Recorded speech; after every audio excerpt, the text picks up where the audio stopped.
चाहे किसी व्यक्ति ने कितना भी घनघोर अपराध किया, ठाकुर जी बैठे ना दंड देने के लिए, यमराज बैठे ना दंड देने के लिए, आप निंदा मत करो।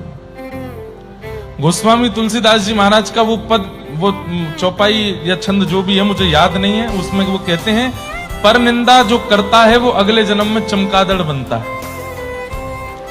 शाम को जब आप लोग जाओगे कथा के 6-7 बजे गोदावरी तट पे हजारों चमगादड़ जाती हैं रोज।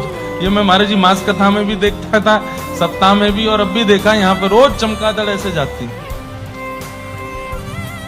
अब पता नहीं है मुझे साइंटिफिकली, पता नहीं ये बात सत्य है कि नहीं, पर चमगादड़ों का एक स्वरूप है कि उनके पूरे शरीर में एक ही छिद्र होता है। मतलब समझ में आई बात? वहीं से खाना वहीं से निकालना।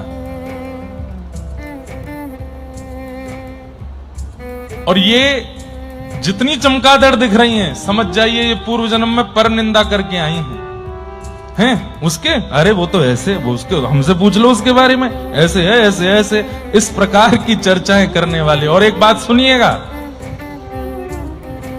यहां बैठा हर व्यक्ति वो कर चुका है पर निंदा। इसलिए महाराज जी मौन ही रहते हैं कि निंदा स्तुति होगी ही नहीं। जो बोलते हैं वो तो सब करेंगे, वो तो स्तुति भी करेंगे और निंदा भी करेंगे।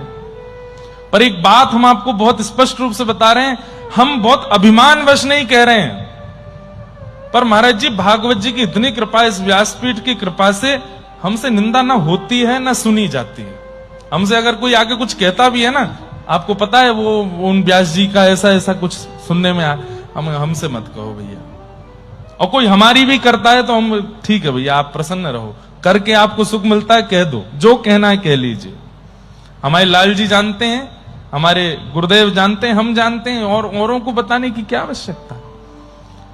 पर निंदा नहीं करना कभी भी।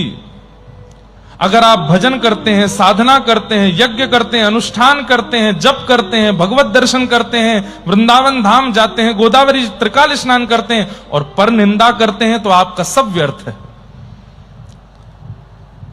निंदा मत करो किसी की। किसी ने कुछ अनुचित किया भी है, ठाकुर जी बैठे ना उसको देखने के लिए, आप क्यों अपनी मन बुद्धि को विकार युक्त करो उसकी निंदा करके।